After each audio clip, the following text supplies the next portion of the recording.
Quero saudar os irmãos com a paz do Senhor. É com grande alegria que nós vamos dar início à nossa segunda aula sobre Teologia Sistemática 1, ou seja, Bibliologia.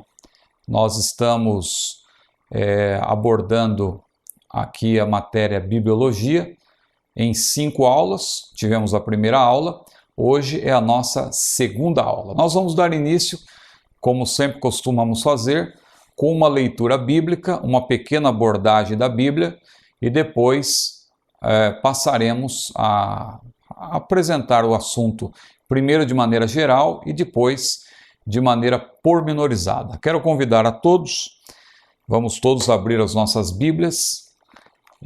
Se eu estivesse aí presente, de maneira presencial, eu perguntaria quantas Bíblias estão presentes, porque todo cristão deve ter uma Bíblia, não é?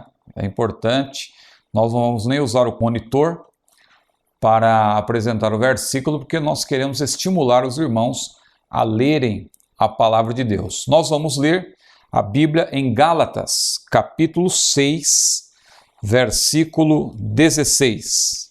Gálatas, capítulo 6, versículo 16, um texto muito conhecido de todos, mas eu quero aqui fazer apenas um destaque inicial para darmos início à nossa aula de hoje. Gálatas 6, versículo 16. E a todos quantos andarem conforme esta regra, paz e misericórdia sobre eles e sobre o Israel de Deus. A todos quantos andarem conforme esta regra, paz e misericórdia sobre eles e sobre o Israel de Deus. Meus queridos irmãos, a palavra aqui está dando ênfase, Paulo, inspirado por Deus, está dando ênfase ao Evangelho de Cristo. Ele havia mencionado nos versículos anteriores sobre a cruz de nosso Senhor Jesus Cristo, e ele estava tratando justamente do Evangelho, em contraposição, na Epístola aos Gálatas, aos judaizantes que queriam apresentar um outro tipo de Evangelho, em que a pessoa deveria estar presa à tradição do judaísmo. Mas Paulo, ele de maneira muito clara, ele que era um apologeta, não é? Um apologista, um defensor do Evangelho, como ele disse claramente lá em Filipenses capítulo 1, versículo 16, eu fui posto para a defesa do Evangelho, e a palavra defesa ali é apologia, não é? Justamente uma apologia. Veja que hoje se fala muito em apologia, mas isso está na Bíblia também. Claro que antes do Novo Testamento, Platão já tinha empregado o termo quando ele escreveu aquele livro Apologia de Sócrates. Apesar de ser Apologia de Sócrates, foi escrito por Platão, porque Sócrates, você que gosta da filosofia, sabe que Sócrates era um inimigo da escrita. Ele não gostava da escrita porque ele achava que isso atrapalharia até os gregos no seu conhecimento, na memorização, etc. Mas Platão, ele escreveu a Apologia de Sócrates, que foi exatamente uma defesa, não é? Que Sócrates fez perante os seus acusadores. E Paulo também, que era um defensor do Evangelho, era um apologeta, era um apologista, ele como defensor do Evangelho, ele chama o Evangelho aqui em Gálatas 6,16 como uma regra. Ele diz, aqueles que estão de acordo com esta regra, veja, aqueles que estão em conformidade, que andarem em conformidade ou conforme esta regra, ele diz que paz e misericórdia sobre eles e também sobre o Israel de Deus. Um primeiro destaque que eu faço aqui rapidamente é que a palavra regra é justamente a palavra cânon.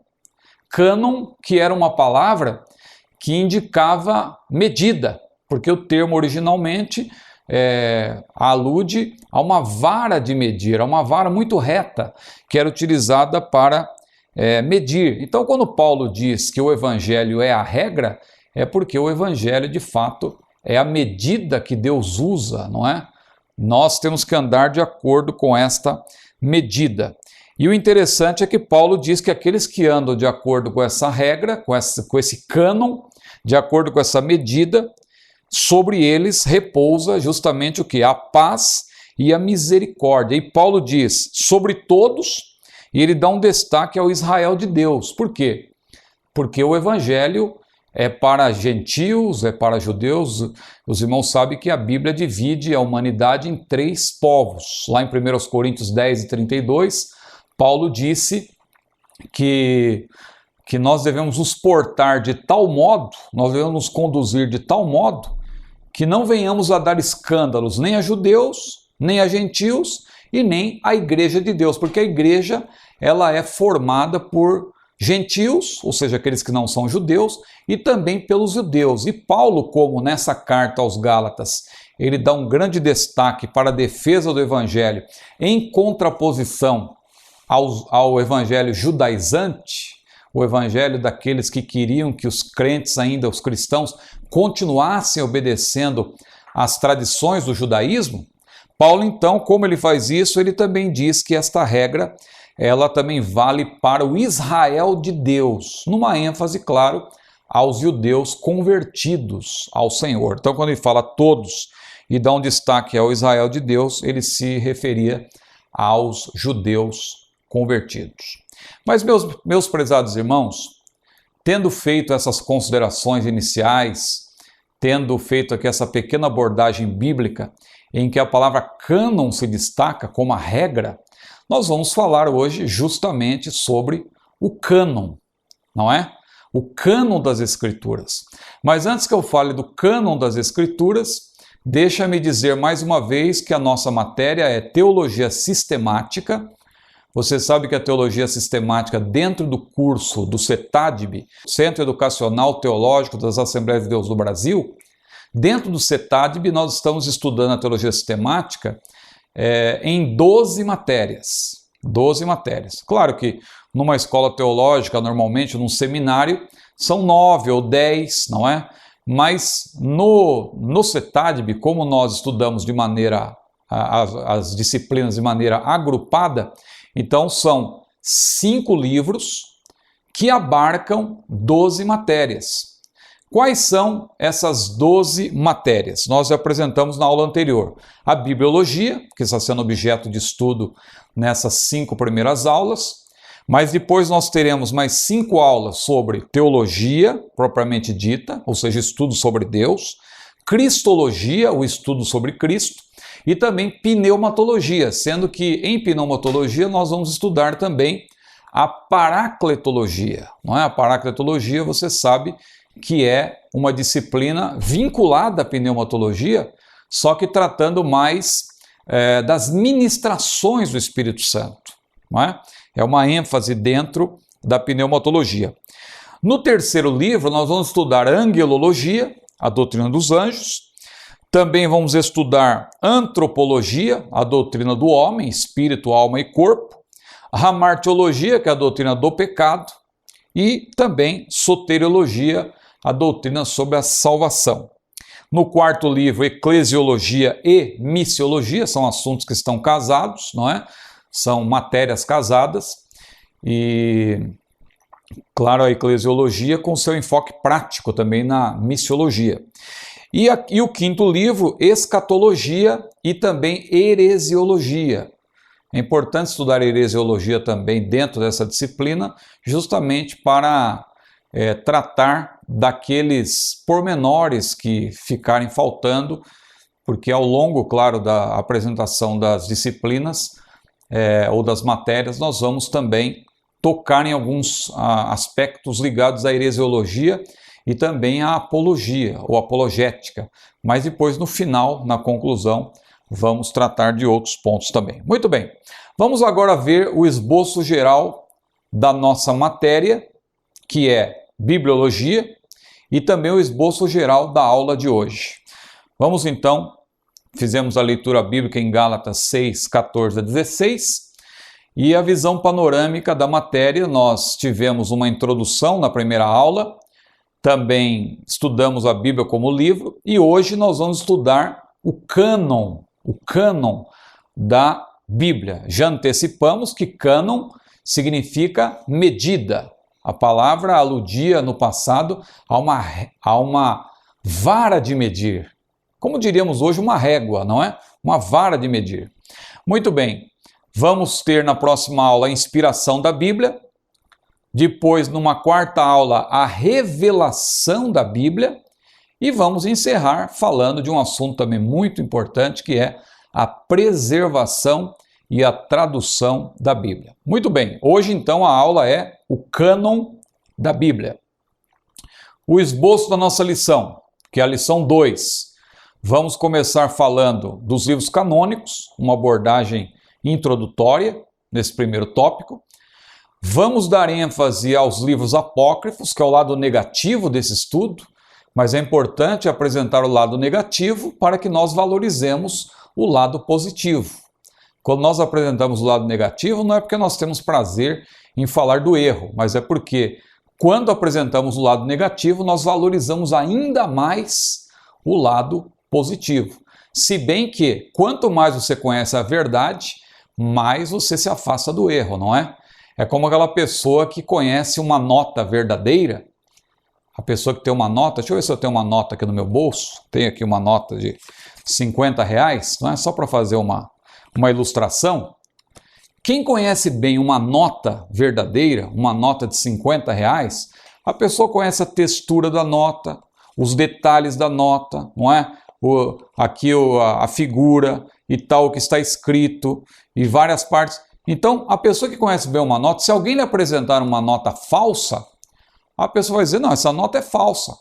E alguém poderá dizer, mas como você sabe? Não, porque eu conheço a verdadeira. Não é? A pessoa conhece bem a nota verdadeira. Assim é o servo de Deus. Ele conhece a verdade.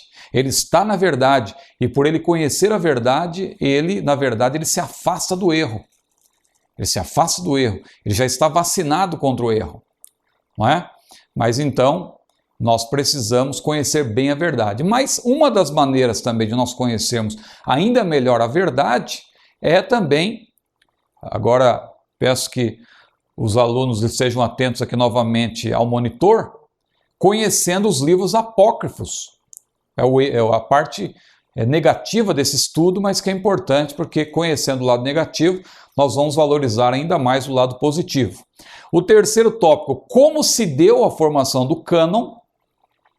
O quarto tópico, por que os evangélicos não aceitam os livros apócrifos? Aí nós vamos descer alguns pormenores tal, e detalhar alguma coisa alusiva ao cânon e ao processo do cânon e também ao porquê de nós não aceitarmos os livros apócrifos e por que eles são chamados também de apócrifos. Muito bem, vamos iniciar então algumas considerações iniciais. Aqui só para curiosidade de todos, é uma grande catedral de São Pedro, que está lá em Genebra, né, na Suíça, e ali está um museu e com várias coisas importantes ali que nós podemos conhecer, alusivas à Reforma Protestante. Mas vamos aqui iniciar então os livros canônicos. É o primeiro tópico e nós vamos fazer uma abordagem inicial, como nós falamos, são considerações iniciais. É importante dizer que o cânon é um processo histórico, não é um processo que se deu ao longo de anos. Não foi assim, por exemplo, porque quando se fala de cânon, claro, nós estamos falando dos livros canônicos, nós estamos falando dos 66 livros da Bíblia, e nós já dissemos na aula anterior que a Bíblia é uma biblioteca, que ela tem 66 livros, mas como que esses 66 livros foram reunidos? Foi Deus que disse numa vez só para um profeta, olha, reúna aí todos os 66 livros? Não. E isso foi se dando ao longo do tempo, não é? Claro que os 39 livros, a reunião deles aconteceu de uma maneira mais, assim, sem muitos debates e tal, o Antigo Testamento, mas os 27 livros do Novo Testamento, isso aí gerou um grande debate que durou anos, não é? Foi ao longo da história. Claro que havia livros que já eram lidos, já eram aceitos, outros que eram aceitos em parte, não é? E aí isso aí gerou grande discussão entre os pais da igreja, entre os teólogos dos primeiros séculos, e é sobre isso que nós vamos falar nessa aula. Então foi um processo histórico,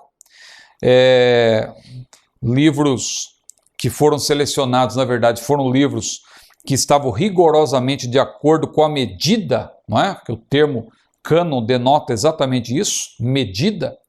Então, para os livros serem... Mas alguém poderá perguntar, mas como isso se deu? Quer dizer que um teólogo achou que devia? Não, irmãos. Na verdade, tudo isso foi conduzido por Deus. Nós que cremos na palavra de Deus, sabemos que Deus nunca deixou de estar no controle de todas as coisas. Então, tudo se conduziu de uma maneira tal que esses 66 livros vieram a ser escolhidos rigorosamente porque estavam de acordo com a medida, ou seja, livros que tinham verdadeiramente o selo da inspiração divina, ou seja, marcas no próprio livro indicando que sobre ele recaía a inspiração da parte do Senhor. Eles já eram tidos, na verdade, como palavra de Deus e foram apenas reconhecidos como tais. Né? Eles já eram, na verdade, tidos como livros inspirados por Deus. O cânon do Antigo Testamento, no caso, ficou completo ali por volta do ano 440, 445, e Esdras, que é mencionado na Bíblia, foi muito usado por Deus nesse sentido, porque Esdras era escriba e sacerdote, e ele então, na qualidade de escriba e sacerdote, ele fez uma reunião dos livros tidos como inspirados por Deus, porque também naquela época havia outros livros, havia outros fragmentos que não eram tidos como inspirados por Deus, e eles acabaram sendo rejeitados. Já no caso do cânon neotestamentário, ele foi formado muito tempo depois, ali por volta do ano 400, no final ali do século III, não é? Ali por volta do ano 400, no final já, você sabe que o ano 400 é o último ano do século III. Ali em torno do ano 400 depois de Cristo, depois de alguns concílios, a igreja então, ela reconheceu que somente 27 livros, os que nós temos na nossa Bíblia hoje, são livros inspirados por Deus no Novo Testamento. Mas que critérios foram usados para a seleção desses livros? Como está aí no livro, primeiramente, claro, a autoridade apostólica. Veja que a maioria dos livros do Novo Testamento, eles foram escritos por apóstolos. Há algumas exceções, mas mesmo essas exceções são de pessoas que andaram com os apóstolos e que tinham, portanto, o abono, tinham o respaldo por parte dos apóstolos. Veja no caso dos evangelhos, por exemplo, Mateus, Marcos, Lucas e João, não é? Mateus era apóstolo, João era apóstolo. E Marcos? Marcos não era apóstolo, mas ele andava com os apóstolos, não é? Ele andava com os apóstolos, ele tinha na verdade, o aval, o abono por parte dos apóstolos. O caso de Lucas também era companheiro de Paulo, não é? Então veja, a autoridade apostólica ela era considerada como muito importante, essencial, imprescindível, claro, para que o livro fosse considerado canônico. Outro fator também, a aceitação do livro pela comunidade da igreja e sua conformação com os livros já aceitos como inspirados. Então, já havia um grupo de livros que eram aceitos e outros que foram incluídos porque, na verdade, eles estavam em perfeita sintonia com esses livros que já eram aceitos. Então, veja, a autoridade apostólica era um fator, outro fator, a aceitação do livro em comparação com outros que já haviam sido aceitos. Mas houve também, claro, um terceiro fator, esse também importantíssimo, houve uma providência divina e uma operação especial do Espírito Santo. Claro que quem estuda a Bíblia com cuidado, sob a iluminação do Espírito, sabe que os livros que foram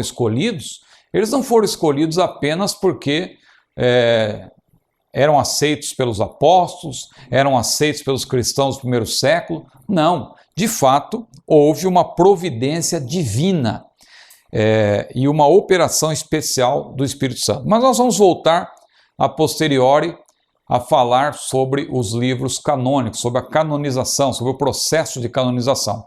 Nós vamos agora avançar para um segundo tópico. Nós vamos fazer uma menção sobre os livros apócrifos. Veja que os livros apócrifos, a rigor, são 7. 7 livros apócrifos e também consideramos os acréscimos aos livros de Esther e Daniel. É importante observar que esses 7 livros apócrifos, que eu vou apresentar aqui agora, veja, 7 livros apócrifos, eles foram introduzidos na Bíblia no Antigo Testamento, só que eles não foram incluídos no texto hebraico. É aí que está já um primeiro problema desses livros, é que eles não foram incluídos no texto hebraico, eles foram incluídos no texto grego e no texto latim. Mas como, irmão Ciro, se o Antigo Testamento foi escrito em hebraico, o que tem a ver o grego e o latim com essa história do Antigo Testamento?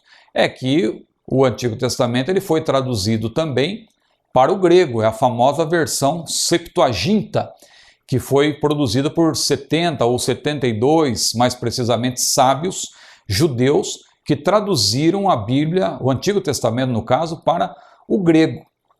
E ao fazer essa tradução, ali também houve o acréscimo desses livros apócrifos. E também no latim, na Vulgata Latina, houve também o acréscimo desses livros que são considerados apócrifos, mas não no texto hebraico. Eles foram incluídos no texto grego e no texto latino. Por que isso aconteceu? Nós vamos ver depois que os mestres judeus não aceitam esses livros como inspirados por Deus. E aí está mais uma razão porque os evangelhos não os aceitam. Porque veja, o Antigo Testamento que foi dado inicialmente ao povo hebreu, e o povo hebreu não aceita esses livros apócrifos, por que nós vamos aceitar, não é? Sendo que esses livros são daquele período. Então veja, Tobias, Judite, Macabeus, que são 2 livros, Sabedoria, Eclesiástico, não confunda com Eclesiastes, hein? Eclesiástico. Eu já vi até um irmão lendo uma vez na Bíblia dizendo, vou ler aqui em Eclesiástico. Não, não confunda. Eclesiastes é um livro inspirado por Deus. Agora, Eclesiástico não, é outro livro. Baruque, então veja, aí já são 7 livros, né? Tobias, Judite, 1º e 2º Macabeus, 4, Sabedoria, 5, Eclesiástico, 6, Baruque, 7. Então são 7 livros chamados apócrifos. E além disso, há também acréscimos. Ou seja, não são novos livros, mas são trechos que foram introduzidos nos livros inspirados de Esther e Daniel. Então, esses são os livros apócrifos. Quando que esses livros... Bom, primeiramente, o que significa a palavra apócrifo? Apócrifo, originalmente, segundo o étimo, não é? Significa oculto. Mas, ao longo do tempo, o termo foi ganhando o sentido de não genuíno ou espúrio. Esses livros apócrifos, como eu já mencionei, eles foram introduzidos no texto grego, no texto latino, e principalmente eles ganharam destaque por ocasião da Reforma Protestante. Por quê? Porque quando aconteceu a Reforma Protestante, a Igreja Católica Romana resolveu fazer o quê? Uma contra-reforma. Ou seja, ela resolveu se opor à Reforma Protestante.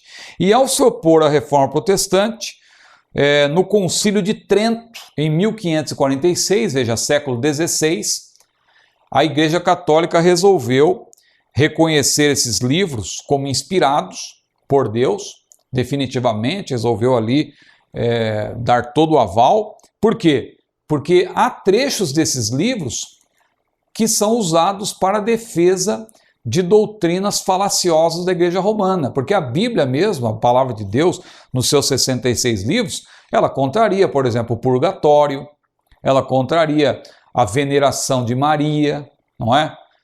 Então, os livros apócrifos acabaram dando ajuda, claro, juntamente com a tradição, porque a Igreja Romana, ela não tem a Bíblia como a sua fonte primária de autoridade, isso ela nunca teve. O que ela tem como fonte primária de autoridade é a tradição. Onde está, por exemplo, na Bíblia, inspirada por Deus, onde está escrito que Maria, ela, na verdade, é redentora, não é? Ou mediadora. Veja que a Igreja Romana muitas vezes dá a entender que Maria é como se fosse uma espécie de quarta pessoa da Trindade, não é? Como mãe de Deus, filha de Deus, né? Mãe de Deus no caso de Jesus, mas filha de Deus o Pai, esposa do Espírito Santo, não é? Isso aí acaba incentivando o quê? A mariolatria. Mas a Bíblia deixa claro lá em 1 Timóteo capítulo 2, versículo 5, que há um só Deus e um só mediador entre Deus e os homens, e este mediador é Jesus Cristo, homem.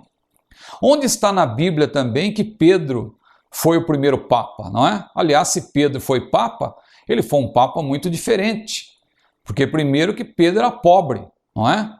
Pedro era muito pobre e quando aquele homem lá junto à porta formosa do templo, lá em Atos capítulo 3, pediu uma esmola, estendeu a mão pedindo uma esmola, o que Pedro disse para aquele homem? Eu não tenho ouro, eu não tenho prata, mas o que eu tenho eu te dou. Em nome de Jesus Cristo Nazareno, levanta-te e anda. Então Pedro, ele era pobre.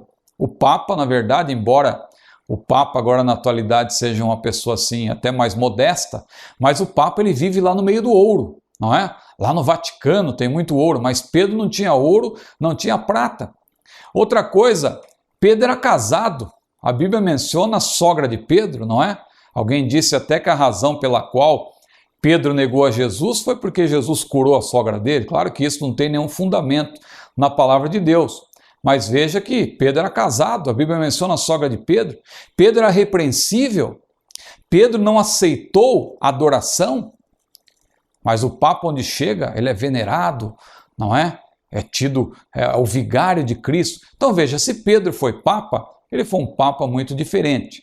Mas tudo isso que a Igreja Romana defende com base na tradição. E o que reforça muito do que a tradição romanista diz, está, meus prezados irmãos, também nos livros apócrifos. Foi por isso que a Igreja Romana ela deu grande ênfase para os livros apócrifos, porque estava dando início ali a uma contra-reforma. Ela estava dando início a uma contra-reforma.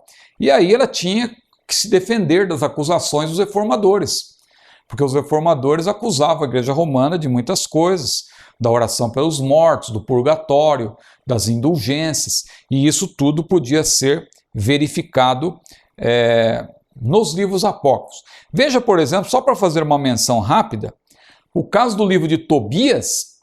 O livro de Tobias, ele não tem o selo da inspiração divina, porque inclusive ele ensina um tipo de feitiçaria. Ele menciona um anjo chamado Rafael, que vai ensinar Tobias a fazer uma espécie de feitiçaria.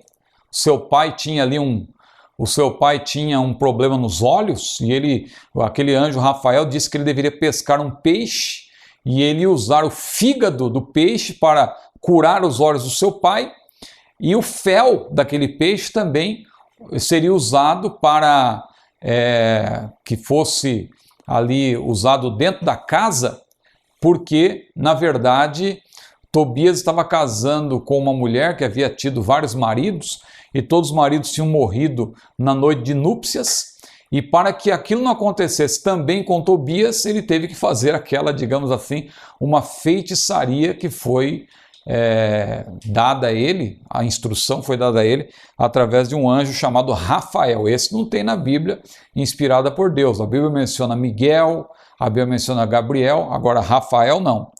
Mas veja aí então, Tobias, Judite e acréscimos a Esther, são 11 versículos. 1º e 2º Macabeus. Macabeus, aliás, ele termina de uma maneira muito risível até, vamos dizer assim, porque ele diz assim, olha, aqui termina a minha narrativa. Se ficou boa e literariamente agradável, foi o que eu fui capaz de fazer, não é? Mas se não ficou boa e não ficou agradável, melhor dizendo, ele disse, é o que eu fui capaz de fazer. Ele mesmo reconhece que o seu livro não tem o selo da inspiração divina. Mas, meus irmãos, prezados alunos, eu falei aqui de livros apócrifos no texto do Antigo Testamento, mas há livros apócrifos também que alguém tentou introduzir no Novo Testamento e que foi também reprovado, foram reprovados esses livros, não é? Por exemplo, há até um Apocalipse de suposta autoria de Pedro, o Evangelho de Tomé, que eu já tive também a oportunidade de ler.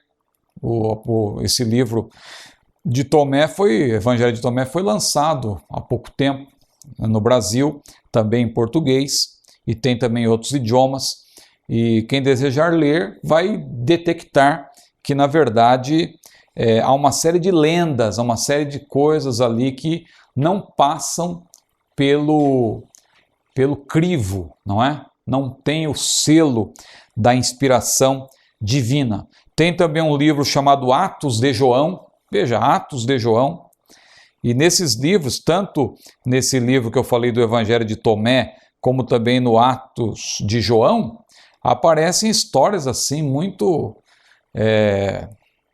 risíveis até, como eu falei, não é? E que nós rejeitamos porque sabemos que não correspondem àquilo que Deus nos apresenta como verdade na sua palavra. Mas nós vamos passar agora para um terceiro tópico, que é um tópico sobre a formação do cânon. Como se deu a formação do cânon. Vamos aqui passar para o terceiro tópico. Como se deu a formação do cânon? Nós vamos ver o que é a canonização, uma definição um pouco mais abrangente. O cânon da Bíblia, não é? Segundo ponto. O terceiro, o que é o cânon do Antigo Testamento, e o quarto, o que é o cânon do Novo Testamento. Veja que eu fiz uma abordagem geral e agora nós vamos fazer uma abordagem um pouco mais detalhada. Então, no livro nós temos aí a informação de que não há dúvida nenhuma de que a Bíblia é a palavra de Deus, inspirada, inerrante, infalível, soberana e completa. Tudo isso nós vemos e vamos estudar ao longo dessas aulas. Nós vamos ver que a Bíblia é inspirada, a Bíblia é inerrante, a Bíblia é infalível e a Bíblia é soberana e completa, não é? Mas ao iniciarmos esse estudo mais pormenorizado a respeito da canonicidade da Bíblia, tem que ficar claro uma coisa, que a palavra de Deus é inspirada não porque os pais da igreja, os mestres do primeiro século da era cristã, a chancelaram. Não é porque eles disseram, não, a Bíblia é a palavra de Deus. A Bíblia é a palavra de Deus porque ela se impõe como tal. Porque Deus está no controle de todas as coisas. Não é porque alguém decidiu, agora, a partir de agora, a Bíblia é a palavra de Deus. Nada disso.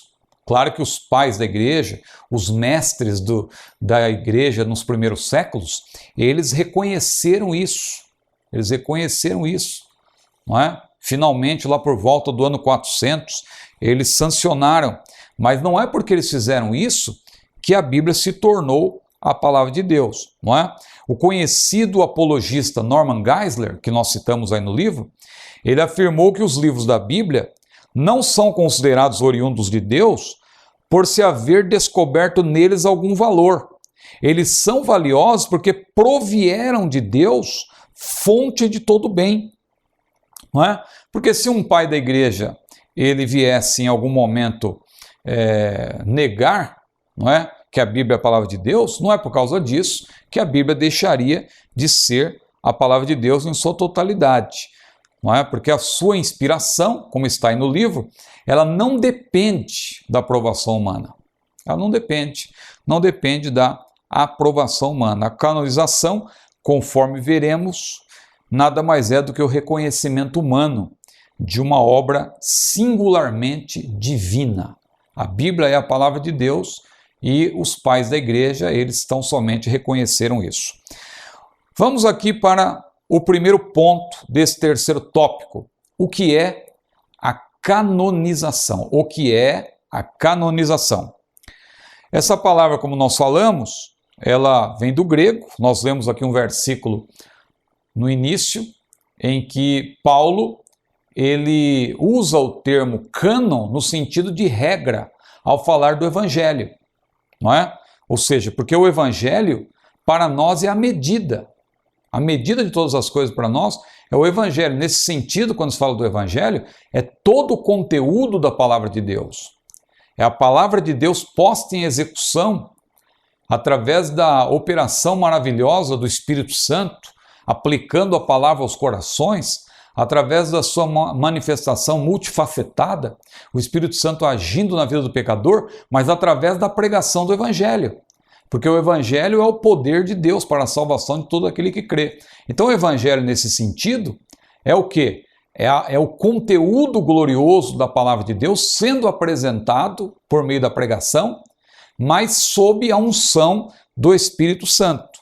Então, agora voltando aqui a falar da canonização, a canonização, como está aí no nosso livro, é o processo que levou ao reconhecimento, observe, reconhecimento dos livros que compõem a Bíblia. Canonização não é, como hoje se pensa, não é? Que a pessoa se torna um santo. Agora a Igreja Romana vai fazer com que aquela pessoa se torne um santo. Não é um mero reconhecimento. Na verdade, a pessoa acaba recebendo algo assim, como se fosse conferido a ela, não é? Essa alta posição de santo, porque a igreja fez esse reconhecimento que, no caso, é mais do que um mero reconhecimento. Agora, no caso da canonização, não.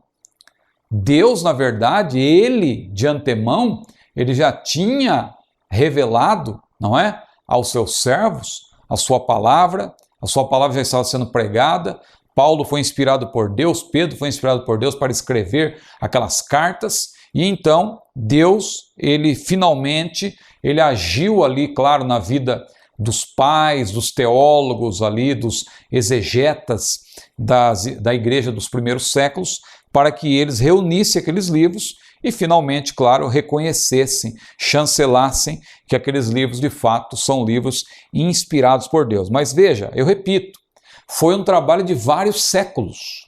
Não foi um trabalho assim, de uma hora para outra se resolveu dizer que esse ou aquele livro é inspirado ou esse ou aquele livro é espúrio. Não, houve um trabalho de vários séculos. E como está aí no livro, esse trabalho nos é muito importante e mostra quão criteriosa e exaustivamente os pais e doutores da igreja se agastaram em examinar os livros das Escrituras a fim de averiguar se esses realmente são de origem divina ou produto do engenho e arte da imaginação humana.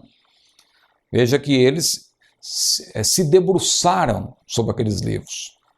Não foi uma escolha assim meramente uma opção, eu acho que esse é melhor do que aquele. Não, houve realmente um cuidado para se averiguar se os livros que foram selecionados eram livros que estavam em perfeita sintonia com o todo. Veja como a Bíblia é uma harmonia. Quem estuda a Bíblia fica maravilhado da harmonia que há nas páginas sagradas. A Bíblia, a despeito de ter escrito por homens que tinham profissões diferentes, que viveram em épocas diferentes, que falavam idiomas diferentes, você vê uma perfeita harmonia, uma perfeita unidade, que nós vamos estudar também a posteriori. Mas é importante dizer também que no Concílio de Trento, no século XVI, houve aquela tentativa da Igreja Católica Romana de querer acrescentar livros ao cânon que já estava encerrado, não é? Já estava concluído. No entanto, nós que conhecemos a palavra de Deus, logo percebemos que esses livros são frágeis, são errantes, são ilógicos. são ilógicos, não há lógica, não é? E os reformadores, Calvino, Lutero, tantos outros, eles se opuseram a isso. Vamos para o ponto 2, o cânon da Bíblia. O processo de canonização, então, nós explicamos que é um processo que durou vários séculos. A igreja se debruçou sobre o assunto, houve concílios e tudo isso para tratar desse assunto tão importante que é a canonização. Agora, o cânon da Bíblia, nós vamos dividir o assunto aqui em algumas partes. Nós vamos começar falando, o ponto 1 é o cânon por excelência, ou seja, o subponto aqui desse ponto 2, 3.2, o cânon da Bíblia, como está aí no livro, nós vamos para o ponto 3.2.1. Eu não estou aqui citando pontos, eu acabei citando agora, se os irmãos quiserem se localizar, mas eu não estou aqui incentivando os irmãos a lerem o livro durante a aula. Eu quero que durante a aula os irmãos estejam atentos ao professor, estejam atentos à Bíblia, nós vamos ler algumas porções da Bíblia, na medida em que formos apresentando as aulas, mas o ideal é que os irmãos, eu vou repetir isso que é muito importante, o ideal é que os irmãos leiam o livro em casa, estudem o livro e venham para a aula já com o assunto na mente. Porque o professor falando e os irmãos tendo lido o material, com certeza os irmãos vão ter melhor proveito dessa matéria. E é importante também que os irmãos dediquem algum tempo para ler as referências bíblicas. Não há tempo de ler todas durante uma aula, mas é imprescindível que os irmãos leiam, porque a leitura dessas referências bíblicas é até mais importante do que a minha aula, né? Porque quando você está assistindo a minha aula, e quando você está lendo o livro de minha autoria também, você está em contato com o pensamento deste palestrante, desse expoente. Mas, quando você lê os versículos bíblicos, você, na verdade, vai estar em contato com a própria palavra de Deus. E o meu desejo é esse, o meu desejo é estimular você, meu prezado irmão, minha prezada irmã, a estudar a Bíblia. A Bíblia é a palavra de Deus. Muito bem, então nós vamos falar agora sobre o cânon por excelência. Cânon por excelência. Do hebraico aí também e do grego, o termo significa o quê? Vara de medir. Vara de medir. Significa padrão, significa regra de procedimento, significa critério, significa norma, não é? Por isso que nós falamos que a Bíblia também é a nossa única regra de fé, de prática e de viver. Por que nós dizemos isso? É porque os livros da Bíblia estão de acordo com essa medida. Os livros da Bíblia, eles são verdadeiramente canônicos. Nós não temos nenhuma dúvida disso. Claro que há um assunto, há um debate acadêmico aí e tal, que nós respeitamos, eu também participo desse debate, e para tratar das várias traduções da Bíblia, e os manuscritos, e as cópias, etc., e os textos receptos, e o texto massorético, e os manuscritos do Mar Morto, e as diferenças que há nos textos, e etc. Todo esse debate é interessante, importantíssimo, eu também participo de tudo isso, porque também gosto dessa área de tradução bíblica. Entretanto, nada disso pode abalar a nossa convicção de que a Bíblia é a palavra de Deus, de que os 66 livros da Bíblia verdadeiramente são livros canônicos, são livros que estão de acordo com a medida, não é? Por isso que nós chamamos a Bíblia da nossa única regra de fé, de prática e de viver. Regra de fé, de prática e de viver. Dizemos também que ela é a nossa fonte primacial de autoridade. Fonte primacial de autoridade. O que significa isso? Significa que nós respeitamos as outras fontes. Claro que a razão é uma fonte. Deus nos dotou de razão. A lógica humana é uma fonte de autoridade. Claro que nós temos que submeter tudo também à lógica humana, não é? Mas há coisas em que a nossa razão não alcança. nós somos limitados. E nós temos que respeitar o que a Bíblia diz, o que está escrito.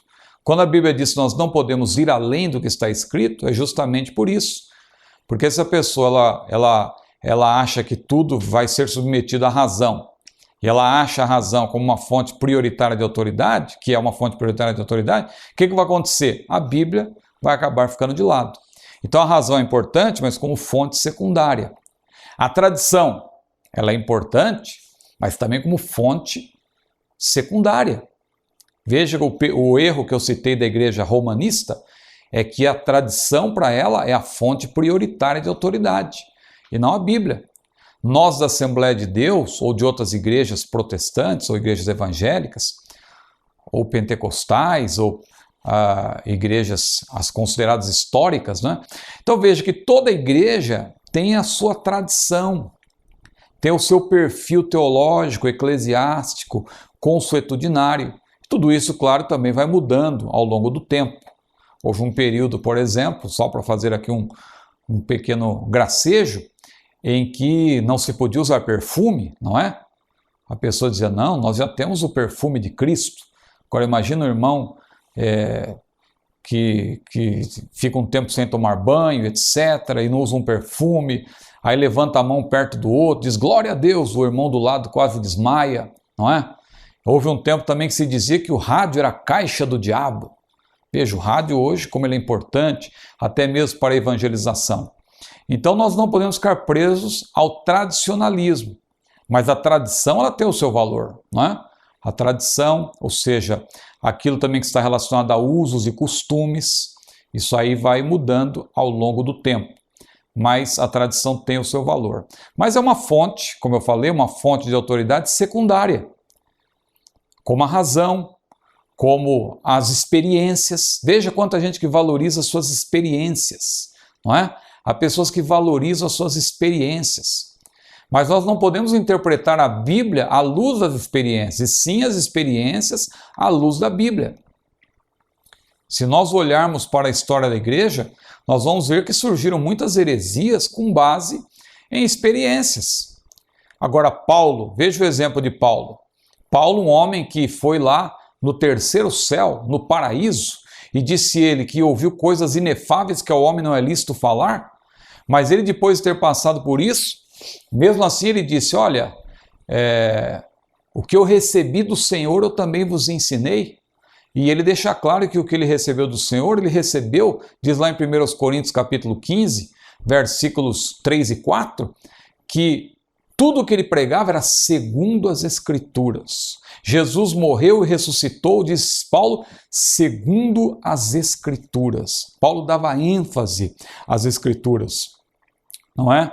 Porque Paulo, ele tinha as Escrituras como sua fonte primária de autoridade. Agora imagine uma pessoa que não tem a Bíblia como fonte primária de autoridade, que não respeita o cânon das Escrituras, não é?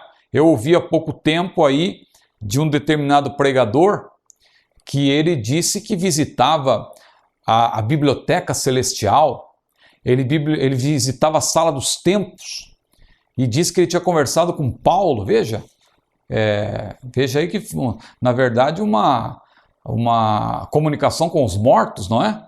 Ele disse que conversou com Paulo e Paulo revelou para ele as coisas que ao homem não é lícito falar. Disse o pregador que ele também conversou com Maria e Maria revelou a ele o que aconteceu com Jesus dos 12 aos 30 anos. E esse pregador disse também que numa certa ocasião ele chegou no céu e ele viu o pai e o filho conversando. Veja, e disse que ele chegou perto para ouvir a conversa, colocou o ouvido perto assim, e disse que a conversa não era muito amistosa, e Deus Pai estava dando uma bronca, como se diz na linguagem popular, no filho. Veja se isso passa no teste da palavra, não é?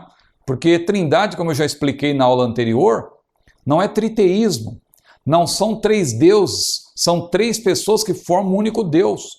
Ou seja, se é uma única pessoa, não tem sentido nós crermos que há desavença entre as pessoas da Trindade. Se é um único Deus que é formado por três pessoas, não há sentido nós acreditarmos que há desavença entre as pessoas da Trindade. Mas esse pregador diz que chegou lá meus queridos irmãos, chegou lá no céu, o pai estava dando uma bronca no filho, e ele colocou o ouvido perto para ouvir, e o pai dizia para o filho: meu filho, tu vais buscar a minha igreja agora porque tu falhaste. E o filho tentando se explicar e disse: mas meu pai, tu não podes fazer isso porque os pregadores lá na terra estão dizendo que vai haver um grande avivamento. E disse aquele pregador então que o pai disse: é verdade, eu não tinha pensado nisso. Então nós vamos fazer o seguinte: como tu falhaste, nós vamos ter que enviar outro no teu lugar. E disse que o pai falou para o filho: mas a quem enviarei? Quem é de ir por nós? E o pregador então entra em cena e disse: eis-me aqui, envia-me a mim. Veja, irmão, se isso não chega a ser blasfemo. Porque esse pregador quis dizer que ele viria para completar a obra que nem Jesus conseguiu realizar. Mas de onde esse pregador tirou isso? Tirou isso da sua experiência. Uma experiência que ele julga ter sido da parte de Deus, mas que não passa no teste da palavra, que, portanto, não tem nada a ver com Deus, não é? Mas, veja, então tudo isso eu acabei fazendo menção, abrindo aqui um longo parêntese, mas para enfatizar exatamente esse ponto que está no nosso livro, que as Escrituras, elas se arvoram, não é? Como a nossa única regra de fé, de prática e de viver.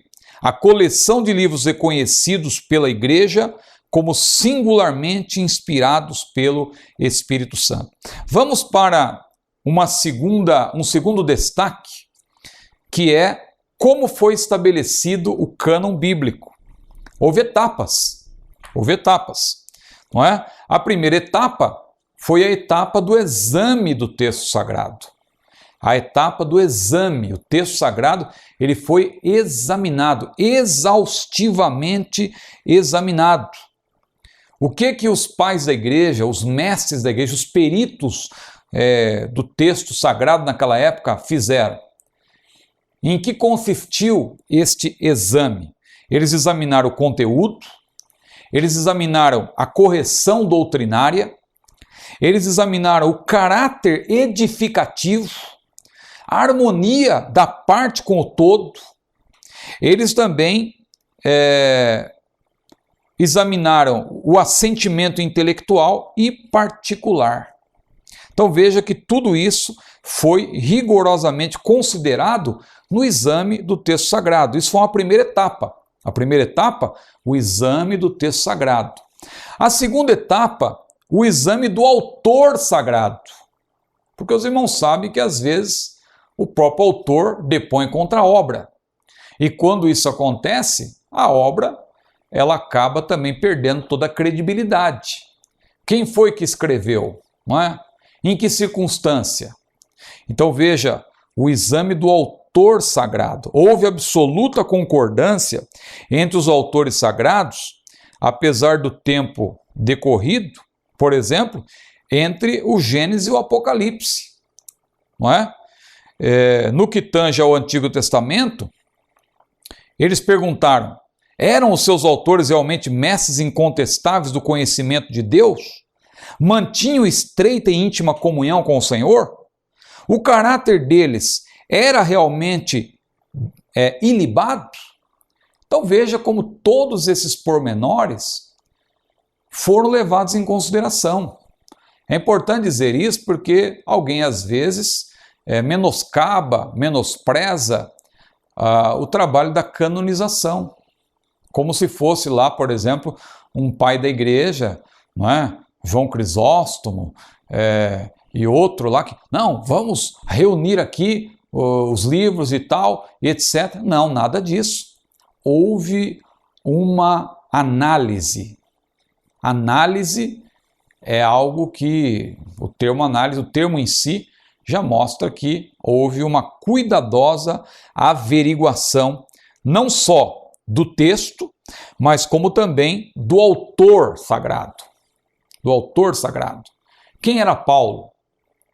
De onde ele veio? Como foi a sua conversão? Como ele se conduziu? Não é? Ele tinha, de fato, autoridade apostólica?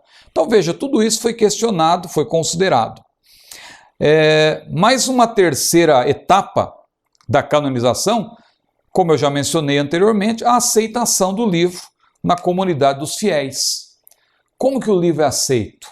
Essa carta de Paulo, essa carta de Pedro, as igrejas aceitam? Como que é? Como que é a aceitação? Tem questionamentos? Não tem? E etc. Tudo isso foi considerado ao longo de muitos anos. Não foi algo assim de uma hora para outra. Mas nós vamos agora passar para o terceiro ponto, que é, agora explicando melhor, o que é o cânon do Antigo Testamento. O que é o cânon do Antigo Testamento? Os livros do Antigo Testamento jamais estiveram em disputa, isso é importante mencionar. Jamais estiveram em disputa na antiga comunidade de Israel. Ou seja, não houve aquela disputa, olha, eu acho que esse livro é inspirado, eu acho que esse livro não é. Não, os 39 livros, para nós, no caso, para eles eram 24, porque alguns livros eles são considerados em conjunto, mas aqueles livros não houve nenhuma disputa. Esdras, como homem de Deus ali, ele foi usado por Deus tremendamente para fazer aquele cânon veterotestamentário, vetero ou antigo testamentário. Veja que o termo veterotestamentário é um termo mais utilizado, não é? Nos livros, principalmente os livros mais antigos, para uma alusão ao Antigo Testamento. Mas atualmente também já se usa muito o termo Antigo Testamentário, né? Ou seja, uma alusão ao que é próprio, ao que é ligado ao Antigo Testamento. Houve um concílio judaico, conhecido como Concílio de Jamna, realizado na atual cidade israelense de Jope, não é? E ali os filhos de Israel da diáspora, eles tiveram o texto massorético como o cânon das Sagradas Escrituras. O texto massorético, um texto feito por eruditos, grandes eruditos lá de Massorá, não é? Por isso que é chamado texto massorético. O texto massorético até hoje é um texto respeitadíssimo pelos tradutores. E esse texto massorético ele ainda ganhou mais importância depois da descoberta dos manuscritos do Mar Morto, lá na década de 40, porque ali foram encontrados manuscritos datados do ano 125 a.C. Um manuscrito, por exemplo, do livro do profeta Isaías, que estava praticamente intacto. E quando esse manuscrito ele foi comparado com o texto massorético, que era um texto até então que era posto em dúvida por muitos críticos, não é? Será que esse texto é verdadeiro mesmo? Será que ele tem autoridade mesmo, etc. Mas quando se comparou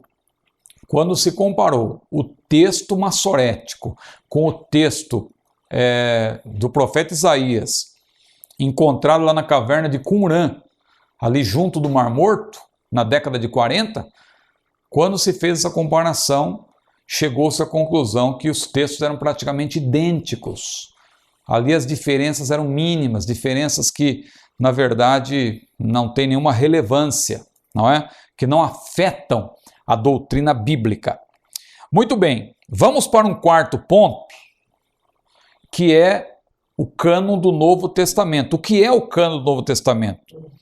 Em virtude da complexidade da igreja, o cânon do Novo Testamento, como nós já mencionamos, ele durou um pouco mais de tempo. Não foi algo de fácil solução.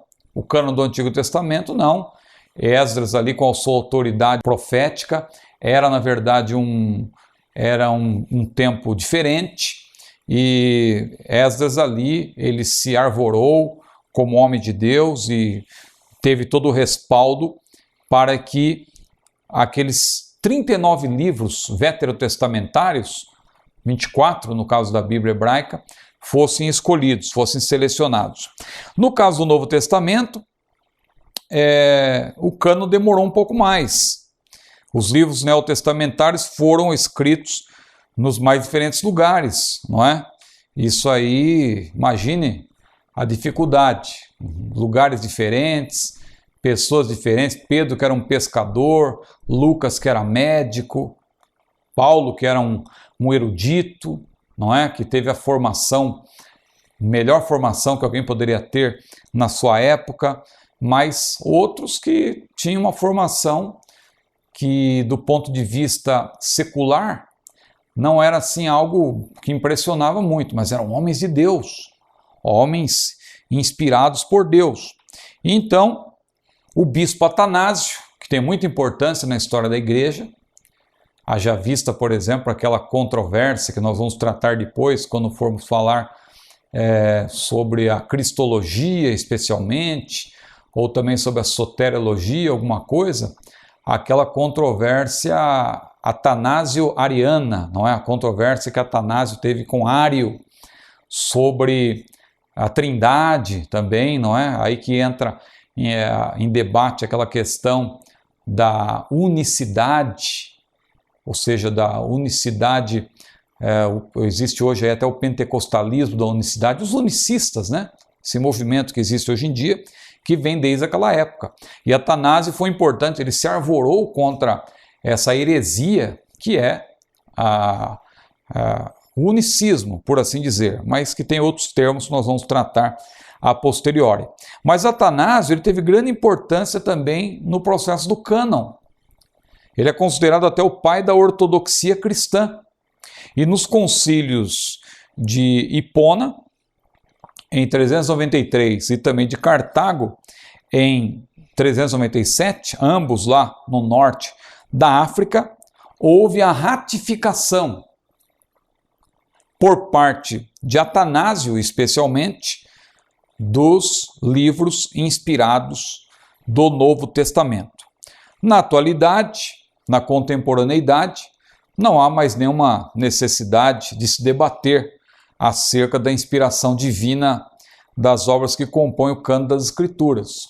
Claro que isso aí eu volto a repetir, não é um assunto vedado a nós, é claro, esse debate tem ocorrido no âmbito acadêmico, não é? Eu tenho participado também desse tipo de debate, porque também eu gosto muito dessa área da tradução bíblica, da preservação da mensagem da Bíblia ao longo dos séculos. Então eu estou acompanhando esse assunto, então eu participo dos debates nessa linha, mas isso aí hoje para nós, para a Igreja do Senhor de maneira geral, não há assim, a necessidade, a rigor, de alguém usar esse tipo de debate, depois de tudo que já foi debatido ao longo dos séculos, não há a mínima chance de alguém querer ainda convencer alguém de que a Bíblia não é a palavra de Deus. Nós temos plena certeza, plena convicção de que a Bíblia é a nossa regra de fé, de prática e de viver. A Bíblia é a nossa regra prioritária, precípua, a nossa regra de fé, de prática e de viver, a nossa fonte de autoridade, fonte máxima de autoridade, né? Fonte primária, precípua, como eu falei, prioritária, primacial. Nada está acima da palavra de Deus. Por isso nós defendemos o primado das Escrituras. Mas, irmãos, nós vamos agora partir para o quarto e último tópico. Vamos aqui avançar. Quarto e último tópico, nós vamos aqui agora tratar de um assunto muito importante, que é por que nós, evangélicos, não aceitamos os livros apócrifos. Isso é importante também, porque alguém poderá dizer, não, vocês estão julgando de maneira errada. Já houve no Brasil aqui algumas tentativas de casas publicadoras do Brasil quererem até, do Brasil e do mundo, aliás, da América do Sul e etc., querendo apresentar a Bíblia com os livros apócrifos, como que dizendo que os livros apócrifos não estão na Bíblia por mero preconceito. Mas, na verdade, não é bem assim que acontece. Nós temos que analisar com cuidado. Porque o próprio Senhor Jesus disse lá em João capítulo 7, versículo 24, não julgueis segundo a aparência, mas julgai segundo a reta justiça. Então é isso que nós vamos fazer agora, respondendo a essa pergunta, que os irmãos podem ver aqui no monitor. por que os evangélicos não aceitam os livros apócrifos. Por quê? Alguém dirá, não, mas qual o problema dos livros apócrifos? Por que eles são rejeitados? Por que nós não podemos aceitá-lo? A Igreja Católica aceita, por que a Igreja Evangélica também não pode aceitar? Então veja, nós colocamos aí no livro que os livros contidos na Bíblia Católica, eles foram escritos, na verdade, sob circunstâncias duvidosas. Duvidosas. Não é que eles são apócrifos só porque eles têm também doutrinas estranhas. Isso aí já é um ponto que em si mesmo já encerra qualquer discussão. Mas não é só isso. Eles foram também escritos sob circunstâncias duvidosas. Quando? Num período de silêncio profético, conhecido como período interbíblico ou período intertestamentário, quando estava havendo um silêncio profético. Não há tempo aqui de nós pormenorizarmos o assunto, porque esse é assunto de outra disciplina também, e levaria mais tempo, mas, na verdade, o que acontece? Nesse período de silêncio profético, 400 anos, Deus praticamente não falou por meio dos seus profetas. Ele voltou a falar depois, lá no tempo já do Novo Testamento, com João Batista. Interessante que João Batista é um profeta que viveu no tempo do Novo Testamento, mas ele foi o último profeta nos moldes do Antigo Testamento. Porque ele voltou, depois daquele período de 400 anos de silêncio, ele, quando apareceu, voltou-se a tocar na mensagem do arrependimento, e o tipo de ministério de João Batista, você pode ver claramente que foi um tipo de ministério alusivo aos moldes do Antigo Testamento. Tanto é verdade que Jesus diz que a lei e os profetas duraram até João. O que Jesus quis dizer quando disse que os profetas duraram até João? Quer dizer que hoje não tem mais profetas? Não.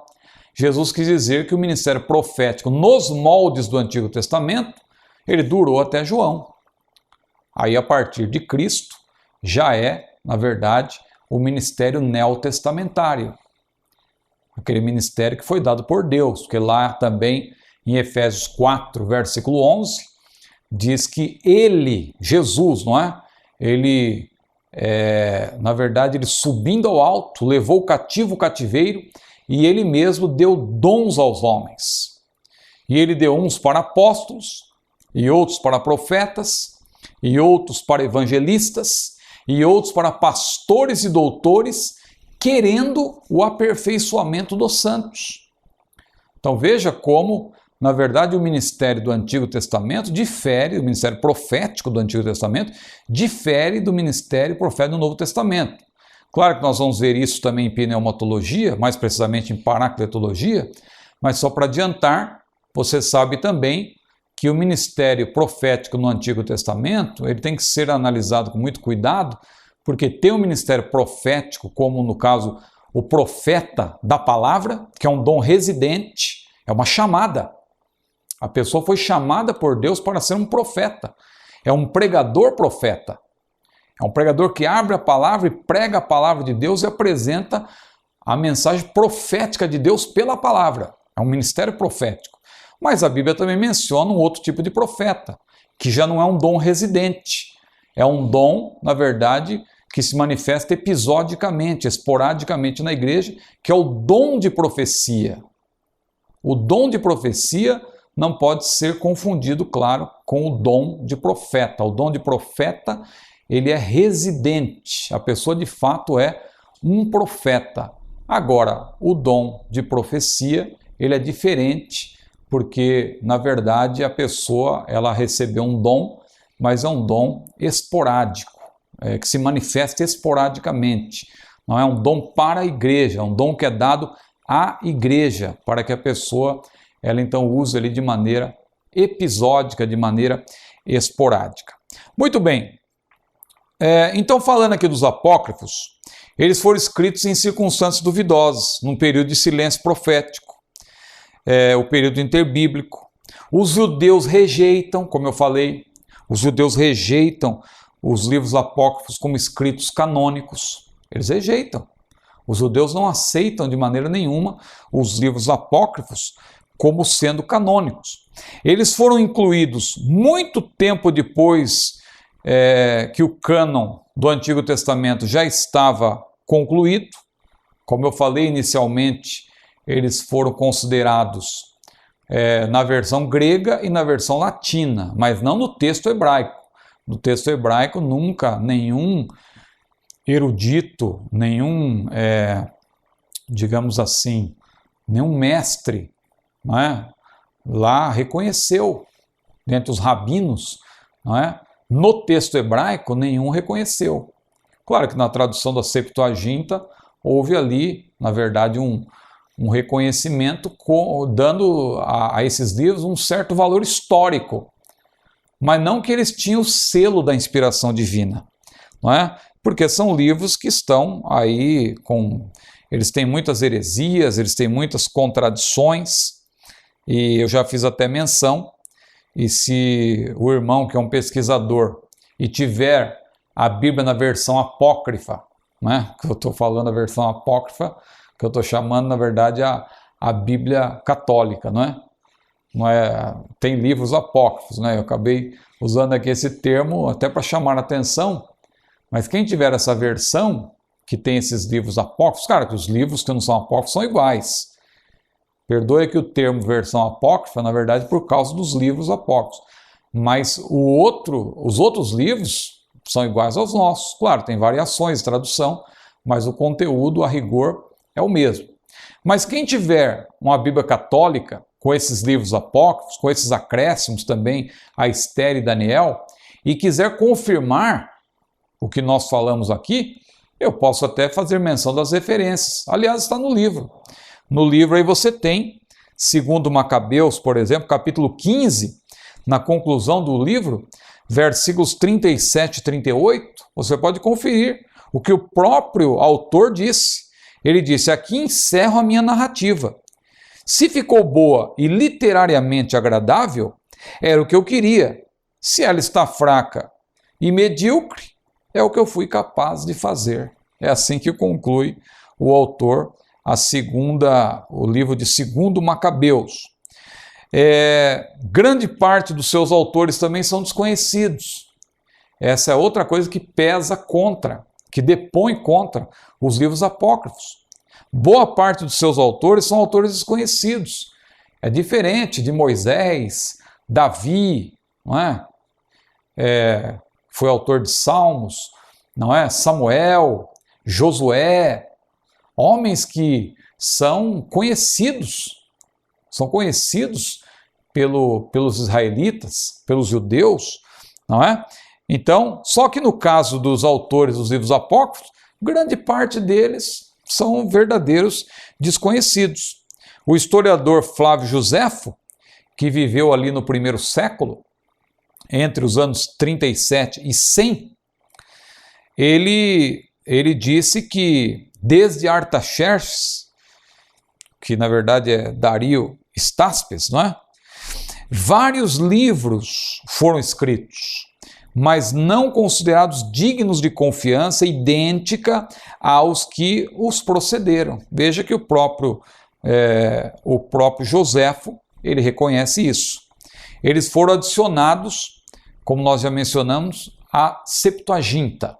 Septuaginta que recebe esse nome porque é, na verdade, uma versão que foi feita por 70, assim, arredondando 70 sábios judeus. E por causa desse número 70, ela recebe o nome de Septuaginta, que é representada pelo algarismo romano, não é?